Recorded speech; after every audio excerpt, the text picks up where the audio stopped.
Hi, Aquarius. Aquarius, kumusta po?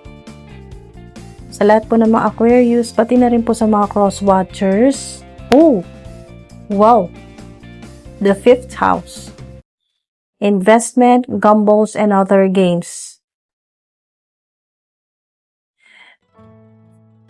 Ang lakas ng winning energy ng card na to. Okay? So, simulan natin dito. Anong money win ang paparating sa inyo? Okay, ating dude. Anong money win ang paparating sa inyo? Ano ang current financial energy ng mga Aquarius at anong money win ang nagsisimulang lumapit sa inyo? 12th house. Keep your involvement hidden.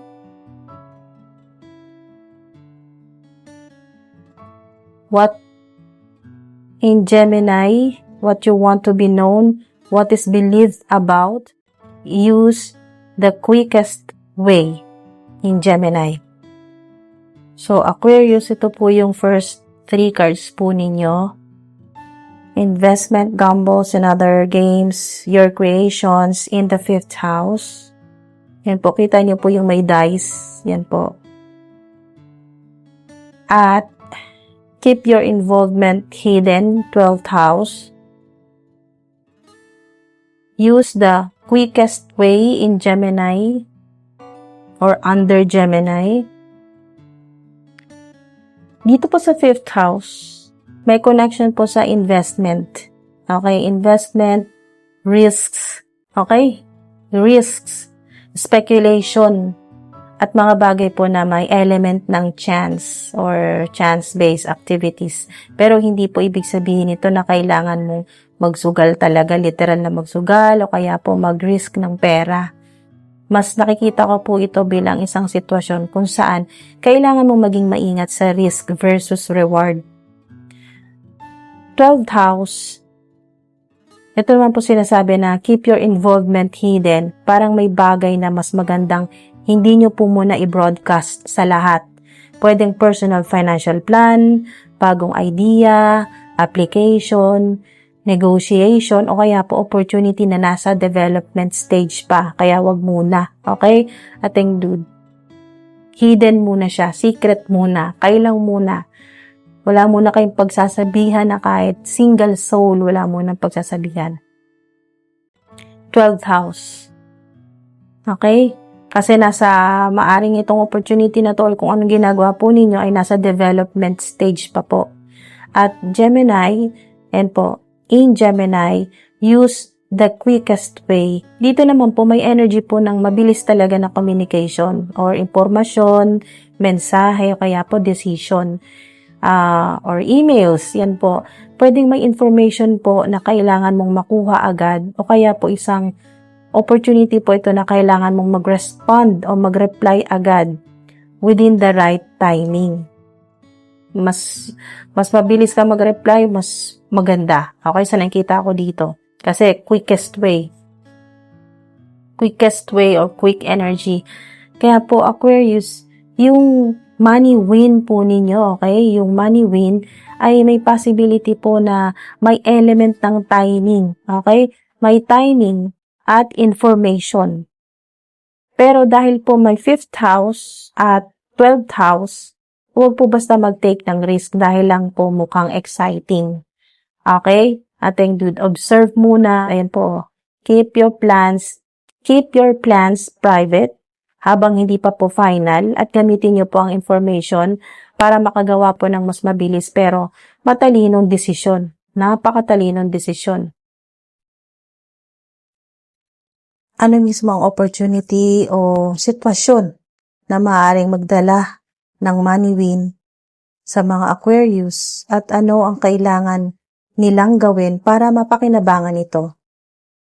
Money win. Oh! Reverse. The World. The Hierophant reverse. 6 of Cups.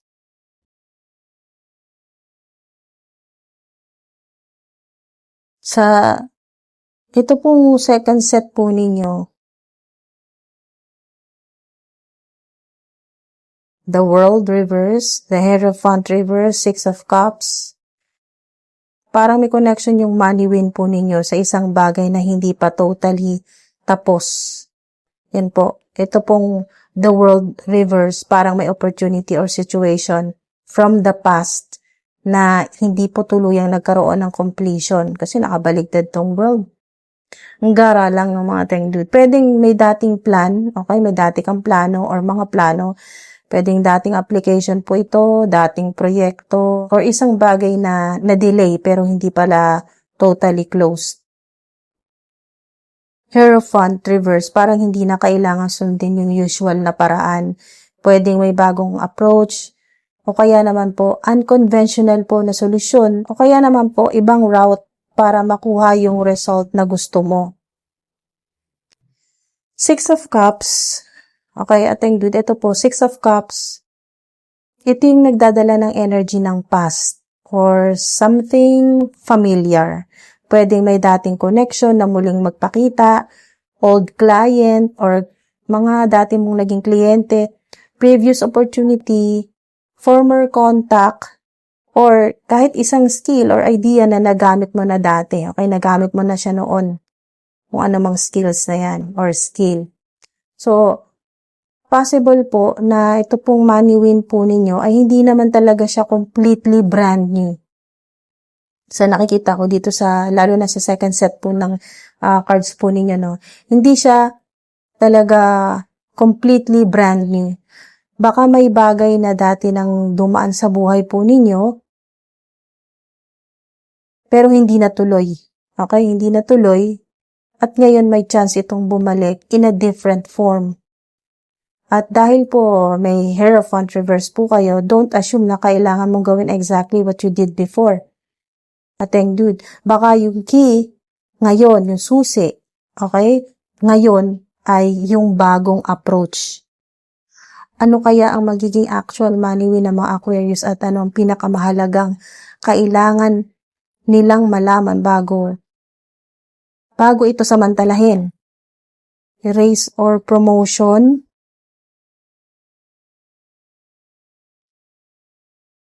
employment change,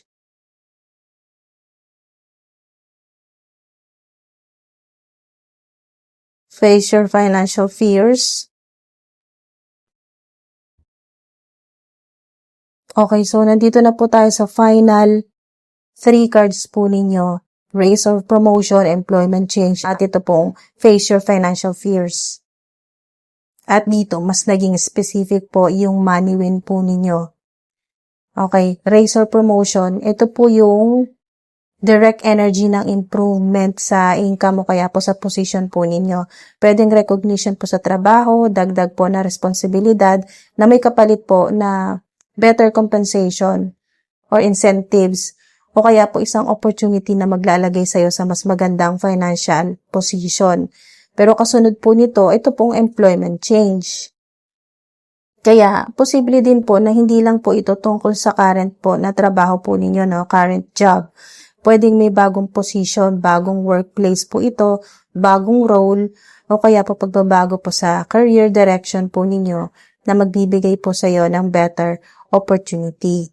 At ito po, face your financial fears. Ito po yung advice po sa inyo. Baka may takot kang mawala ang stability kapag nag-change ka. Okay? Kapag nagpalit ka ng trabaho o career. Or baka natatakot kang subukan ang isang opportunity dahil hindi mo pa alam ang magiging outcome. Pero hindi po sinasabi ng mga cards po ninyo na basta ka na lang mag-resign. Okay? Ating dude. Hindi po sinasabi ng mga cards po ninyo, particularly po nitong employment change card, hindi po sinasabi na basta ka na lang mag-resign o kaya po mag-take ng risk. Ang mensahe po ay harapin, okay? Harapin yung fear, financial fears, gather your information, and make a practical decision. Ateng dude. Dahil yung money win po ninyo, may connection po sa career improvement at possible po change sa employment. Yan po, ating dude. Nagsimula po kayo sa 5th house. 5th house na may energy po ng risk, pero may opportunity din. 12th house naman po, nagsasabing keep some plans private po muna. Meron po kayong the world reverse, showed an unfinished cycle po. Okay? Hierophant reverse naman po, told you to consider a different approach. At ito pong 6 of cups naman, brought something familiar o kaya po from the past. Okay? Yung dati na. At ngayon, raise or promotion, employment change. Give us the strongest clue, ating dude. Yung money win po ninyo, may malaking connection sa career, income, position o kaya po isang bagong work direction. Pwedeng may dating opportunity na bumalik in a better form. Or may bagong opportunity na kailangan mong tingnan kahit hindi po ito yung traditional path na nakasanayan mo dito po sa reverse Hierophant or High Priest. So, wag mong hayaan na ang fear, okay? Wag niyo pong hayaan na ang fear, ayan po, financial fears, ang magdesisyon para po sa inyo. Kung may bagong opportunity, promotion, role, o kaya po career change, pag-aralan niyo pong mabuti ang offer. Okay? Ating dude. Check nyo po yung salary. Okay? Check nyo yung salary, yung responsibilities, stability, at yung long-term potential. Yan po. Mahalaga po yan. I-check nyo po muna. Huwag po basta umalis dahil excited po kayo. Pero huwag din po manatili sa isang situation dahil lang natatakot kang magbago. At yung 12th house po, ating dude, ito po, 12th house, nire-remind po kayo na hindi po lahat ng plano kailangan nyo pong ipagsabi agad. Okay? Ating dude. Hindi lahat ng plano kailangan nyo ipagsabi agad. Habang hindi pa final, pwedeng tahimik ka munang mag-research at mag-ready. Okay? Tahimik ka munang maghanda. Lucky numbers, 5, 6, 10, 12, at 21. Lucky dates naman po, mga maswerteng araw, 5, 6, 10, ulit 12, 21, at 30. Yung mga araw naman po na pwedeng iwasan o kaya po mas maging maingat na lang po kayo, no? Extra caution dates po, lalo na sa mga impulsive career decisions o kaya po financial commitments, lalo na meron kayong ganito. Ayun, o kailangan yung pagdesisyonan talaga yan. Employment change. Okay? Basta mga impulsive career decisions, mga ating gamitin nyo po yun. Ito pong gamitin nyo po itong mga extra caution dates for 13, 18, at 26. Baka po makatulong sa inyo. Pero kung wala po kayong kailangan pagdesisyonan sa trabaho o sa career po ninyo, mga ating dude, at hindi po kayo interesado sa part na to, i-skip nyo lang po. Lucky colors, blue, clear thinking po yan. Clear thinking. Yung green naman po ay financial growth. At gold naman po, recognition. At yung purple, transformation po yan. At new direction din po. Ang lucky symbols po ninyo, kung makita nyo po in any shape or form, trophy, recognition po yan o promotion, susi, bagong opportunity o bagong offer, briefcase, okay? Briefcase, career movement po yan. Arrow naman po, change of direction. May makita po kayong arrow, change of direction po yan. At mga documents naman po, kung makita po kayo ng mga documents, job offer po yan o agreement, ating dude. So, ang money win po ninyo, hindi lang po ito tungkol sa biglaang swerte. Yung biglang pera. Ayan po, biglaan. Mas malakas pong indication na may financial improvement na konektado po sa career, recognition, promotion, o kaya po, o kaya naman po, employment change. May possibility na may dating opportunity na bumalik, okay? Or may bagong path na hindi mo pa nasusubukan. Pero ang pinaka-importanteng mensahe po sa inyo, mga ating dude, huwag hayaang financial fear. Okay? Huwag hayaang financial fear ang humarang sa opportunity po ninyo na pwedeng mag-level up sa'yo. I-rebuke nyo po yan, yung takot nyo po, okay? Financial fears, i-rebuke nyo po yan. Huwag nyo bigyan ng authority yung negative energy na yan.